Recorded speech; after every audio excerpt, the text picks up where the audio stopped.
What's up, Watchers? Will here with a MonsterVerse video for you. And in the months since the release of Godzilla, King of the Monsters, discussion has been abuzz regarding characters, concepts, and changes of what was considered for the final project, as well as the differences from what was discussed and what made it to the silver screen.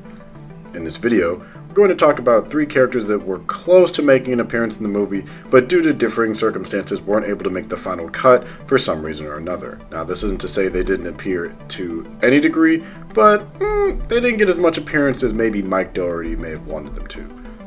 First off, Anguirus. The former foe turned future friend of Godzilla apparently may or may not have appeared during the temple scene in the film.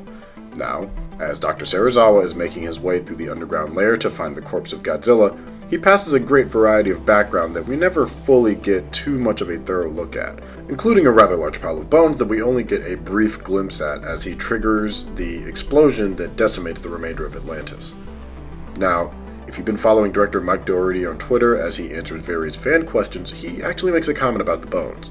The full image of the bones makes a full appearance on the special features of the Blu-ray edition of the film in the Undersea Lair segment, where we get an image of a huge, uncanny ankylosaur-like kaiju skeleton that was more than likely destroyed in the blast.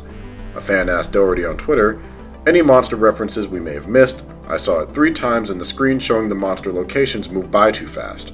With the director responding, the skeleton of a creature that might or might not be Anguirus is briefly visible in one shot, just outside Godzilla's underwater lair, with a picture of the classic kaiju attached.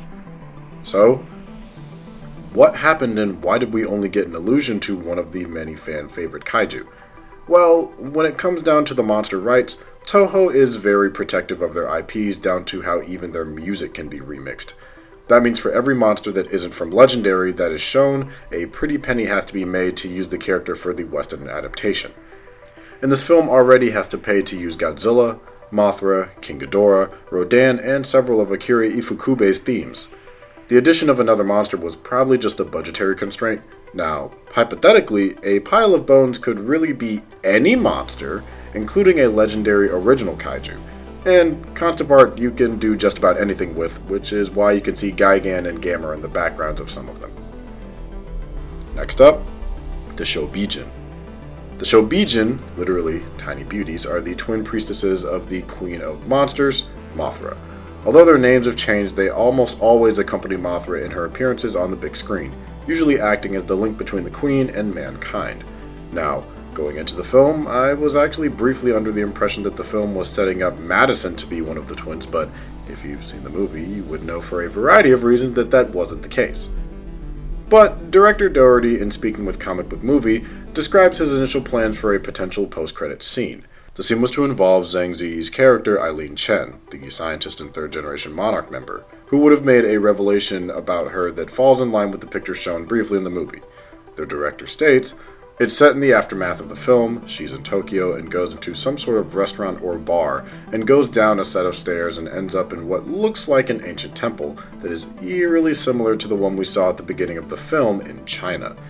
Then, she meets up with her identical twin sister, and the twin sister is expressing her concerns about whether they should go through with this or not, that these girls are so young and they're not sure if they're ready," alluding to the fact that Eileen actually has twin daughters of her own, seemingly carrying on an important legacy and connection between man and Mothra, which ties directly into the third missing character, Mothra 2, or Mothra Junior, Mothra II, essentially another Mothra. As the scene continues of us meeting the twins and the aftermath of the film, Eileen would reply to her sister by saying, "So were we once," alluding to the character's history with the Queen.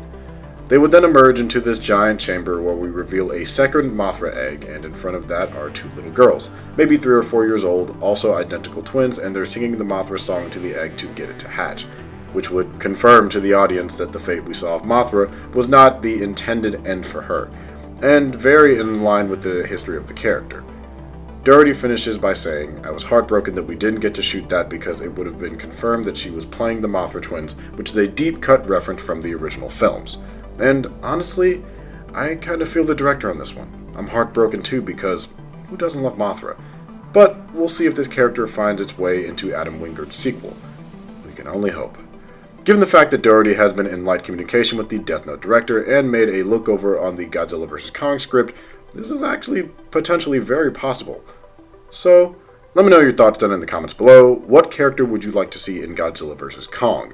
Also, don't forget to like, comment, share, and subscribe to HN Entertainment, and I'll see you next time.